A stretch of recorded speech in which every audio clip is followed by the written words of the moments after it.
Hello everyone, এই মুহূর্তে সব থেকে একটি বড় আপডেট নিয়ে আমি আপনাদের কাছে আজকের এই ভিডিওটা দিচ্ছি।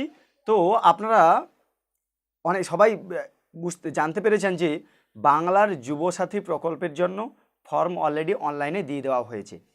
তো সেই বাংলার যুবসাথী প্রকল্পের জন্য আপনারা কারা আবেদন করতে পারবেন এবং কারা পারবেন না, অর্থাৎ যে ক্রাইটেরিয়া রয়েছে এবং এলিজিবল ক্রাইটেরিয়ার মধ্যে কারা পড়ছেন না এবং কারা পড়বে, অর্থাৎ যারা আবেদন করতে পারবেন, আজকের এই ভিডিওতে আলোচনা করব কারা আবেদন করতে পারবেন এবং কারা পারবেন না, এবং সম্পূর্ণ প্রসেসটা আমি অনলাইন ফর্মটাও কিভাবে ফিল আপ করতে হবে সেটা আমি আপনাদের সামনে আজকের এই ভিডিও দেখাবো। তাই অতি অবশ্যই ভিডিওটা স্কিপ না করে পুরোপুরি দেখুন। ভালো লাগলে একটু সবাইকে বেশি বেশি করে একটু শেয়ার করে দিন, তারাও ভিডিওটা দেখে অনেকটাই উপকৃত হতে পারবেন। তো দেখুন, আমি অন দ্য স্ক্রিন আমি দেখাবো যে প্রথমে এলিজিবল ক্রাইটেরিয়া, অর্থাৎ কারা এটার জন্য আবেদন করতে পারবেন। ঠিক আছে, তো প্রথমেই আছে the applicants age should not be more than 40 years, অর্থাৎ 40 বছরের বেশি হবে না, and less than 20 years as on August 15, 2026, অর্থাৎ 21 বছর হতে হবে মিনিমাম। এটা একটা প্রথম ক্রাইটেরিয়া যে করতে পারবেন। The applicant should B A resident of West Bengal, তাহলে অবশ্যই একজন পশ্চিমবঙ্গের একজন বাসিন্দা হতে হবে, ওয়েস্ট বেঙ্গলে থাকতে হবে।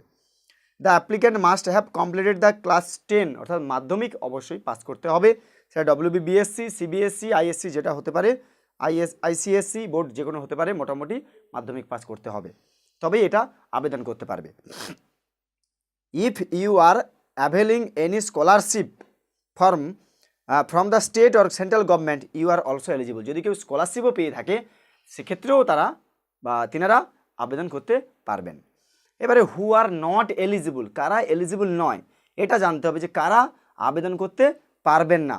তো applicants from state other than West Bengal, অর্থাৎ পশ্চিমবঙ্গের বাইরের বাসিন্দা যিনারা রয়েছেন তিনারা কিন্তু এটা আবেদন করতে পারবেন না, শুধুমাত্র পশ্চিমবঙ্গের জন্য। If the applicant is working as a full time or part time jobs, যদি কোনো ফুল টাইম কিংবা পার্ট টাইম গভর্নমেন্ট জব করে তাহলে সেক্ষেত্রে আবেদন করতে পারবেন না, এখানে বলেই দিয়েছেন এইগুলো, তাহলে আবেদন করতে পারবেন না। Applicant who have not completed class 10, যারা ক্লাস 10 অর্থাৎ মাধ্যমিক কমপ্লিট করেননি তিনারা আবেদন করতে পারবেন না। আর একটা বলেছে those who are receives Yuvashree scheme, Yuvashree বলে যে স্কিম রয়েছে সেই স্কিমে যদি কেউ থাকে বা যেনারা তার আয়তায় আছেন, এবং যুব উৎসব প্রকল্প, এই যুব উৎসব প্রকল্পে যেনাদের নাম রয়েছেন বা যেনারা পাচ্ছেন উপকৃত হচ্ছেন তিনাদের এটা অ্যাপ্লাই করা যাবে না, অর্থাৎ তাদের জন্য এটা হবে না, অ্যাপ্লাই হবে না তাদের। নেক্সট এবারে যাচ্ছি, দেখাবো যে ফর্মটা কীভাবে ফিল আপ করতে হয়, একটু ভালো করে দেখবেন যে ফর্মটা কীভাবে ফিল আপ করবো। আমি একদিকে দেখাচ্ছি এবং পরপর আপনারাও ফর্মটা দেখবেন এবং সেভাবে ফিল আপ করবেন। দেখুন প্রথমে রয়েছে ইংলিশে দুয়ারে সরকার রেজিস্ট্রেশন নম্বর, অর্থাৎ বাংলাতেও দেওয়া আছে দুয়ারে সরকার রেজিস্ট্রেশন নম্বর। কোথায় পাবেন এটা, অর্থাৎ বিধানসভার প্রত্যেকটা বিধানসভার যে দুয়ারে ক্যাম্প রয়েছে সরকারের, সেখানে গেলে আপনারা যখন এই ফর্মটা নিয়ে যাবেন তখন তিনারা একটা নাম্বার দিয়ে দেবেন, সেটা আপনারা বসিয়ে দেবেন ওখানে, ওটা প্রত্যেকে ওনারা দিয়ে দেবেন, সেখানে সেটা বসিয়ে নেবেন রেজিস্ট্রেশন নম্বরটা। নেক্সট আধার নম্বর, অর্থাৎ আপনার যে আধার নম্বর রয়েছে সেই আধার নম্বরটা ওই ঘরে বসিয়ে দেবেন। তারপরে রয়েছে দেখুন beneficiary name as in MP or equivalent exam, অর্থাৎ আপনার প্রত্যেকের নিজস্ব নাম যেটা মাধ্যমিক পরীক্ষায় রয়েছে, মাধ্যমিক বা সমমানের যে পরীক্ষা সেই পরীক্ষা অনুযায়ী যে নামটা রয়েছে আপনারা প্রত্যেকে সেই নামটা দেবেন, কিন্তু যেন না ভুল হয়, এই নামটা অবশ্যই দেবেন। এরপরে রয়েছে দেখুন মোবাইল নাম্বার, অর্থাৎ লেখা আছে ব্যাঙ্ক অ্যাকাউন্ট লিঙ্ক থাকতে হবে, অর্থাৎ আপনার ব্যাঙ্ক অ্যাকাউন্টের সঙ্গে মোবাইল নাম্বার যে লিঙ্ক আছে সেই মোবাইল নম্বরটা আপনাকে এখানে দিতে হবে, অ্যাড করতে হবে। ইমেল আইডি যদি থাকে দিতে হবে, না হলে ওটা ছেড়ে দিন, দিতে হবে না। এরপরে রয়েছে জেন্ডার, লিঙ্গ, মেল ফিমেল আদার, অর্থাৎ মেল ফিমেল পুরুষ মহিলা, এটা যেটা হবেন সেটাতে টিক মার্ক দিয়ে দেবেন। জন্ম তারিখ, এবারে আপনার ডেট অফ বার্থ দিতে হবে, দেখতে পাচ্ছেন প্রত্যেকে লেখাই আছে ডেট অফ বার্থ, প্রথমে তারিখ, তারপরে মাস, তারপরে বছর, তারপরে আছে 1/4/2026 তারিখের বয়স কত হবে সেই বয়সটা ক্যালকুলেশন করে কত এজ হচ্ছে আপনার সেই এজটা বসাতে হবে। নেক্সট আছে ফাদার্স নেম, পিতার নাম, মাদার্স নেম আপনাদের মায়ের নাম, স্পাউস নেম অর্থাৎ স্বামী বা স্ত্রীর নাম দিতেই পারবেন এখানে। তারপরে রয়েছে যেটা SC/ST OBC, যদি জেনারেল না হয়, যদি SC/ST OBC অন্য ক্যাটাগরি হন তাহলে সেটা দিতে হবে, এবং সেই সার্টিফিকেট নাম্বার দিতে হবে, SC/ST OBC হলে তার নাম্বার দিতে হবে ওখানে।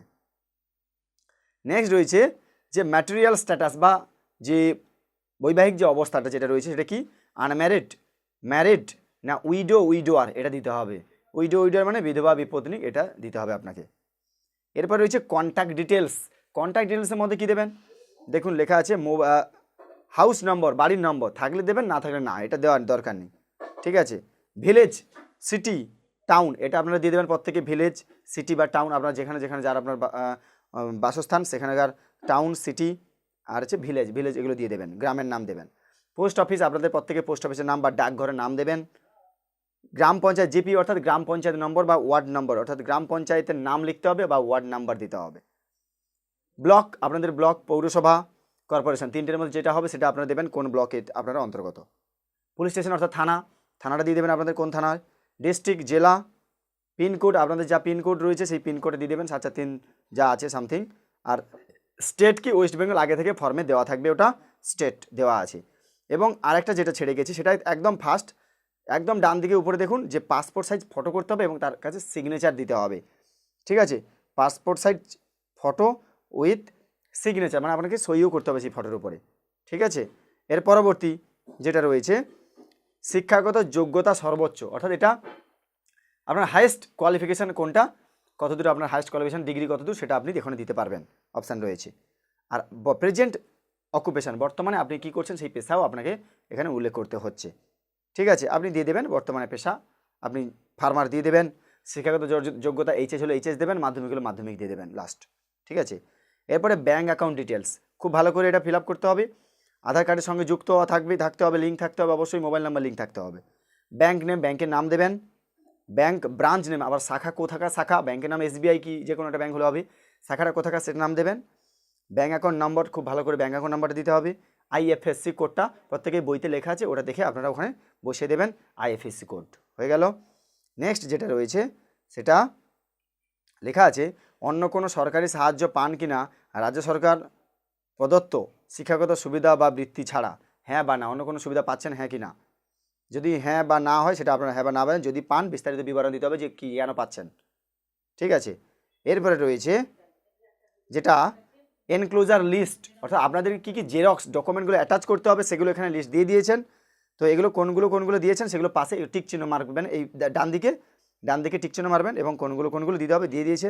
মাধ্যমিকের অ্যাডমিট কার্ড, মাধ্যমিকের মার্কশিট, আধার কার্ডের জেরক্স, ভোটার কার্ডের জেরক্স, ব্যাংকের পাসবই ফার্স্ট পেজ, আর এসসি অফিস হলে তার কার্ডের আপনার ফর্মের জেরক্সে দিতে হবে, অ্যাটাচ করতে হবে, টিক চিহ্ন মেরে দিতে হবে ওটা। এরপরে দেখুন নিচে দিকে চলে যাবেন, একদম ডেট বাম দিকে আছে ডেট, তারিখ, আপনারা যবে ফর্ম ফিল আপটা জমা দেবেন সেই তারিখটা দিয়ে দেবেন। আর সিগনেচার অফ দ্য অ্যাপ্লিকেন্ট, আপনাদের সবার প্রত্যেকে সইও করে দেবেন, সিগনেচার করে দেবেন প্রত্যেকে সই। ঠিক আছে। আর একদম নিচে যেটা আছে টু বি যেটা আছে অ্যাকনোলেজমেন্ট, ঠিক দেখে নিন অ্যাকনোলেজমেন্ট যেটা আছে, যে আবার বলেছে দুয়ারে সরকার রেজিস্ট্রেশন নাম্বার, ওটা যদি ওনারা দিয়ে দেন তাহলে আপনারা দিয়ে দেবেন, বা অথবা ওনারা যদি বসিয়ে দেন তাহলে ভালো হবে, কোনো সমস্যা নেই। আর অ্যাপ্লিকেশান নম্বর, মোবাইল নাম্বার, আধার নম্বর, ওগুলো ওনারা দিয়ে দেবেন, না দিলে ওনারা দিয়ে দেবেন, আপনারা সেটা বসিয়ে নেবেন। ঠিক আছে, এই অবধি। তো ভিডিও ভালো লাগলে অবশ্যই ভালোভাবে সবাইকে একটু শেয়ার করে দিন, তিনারাও এটা দেখে যেন হেল্প পেতে পারে অনেকটাই। দেখা হচ্ছে পরবর্তী ক্লাসে, পরবর্তী ভিডিওতে।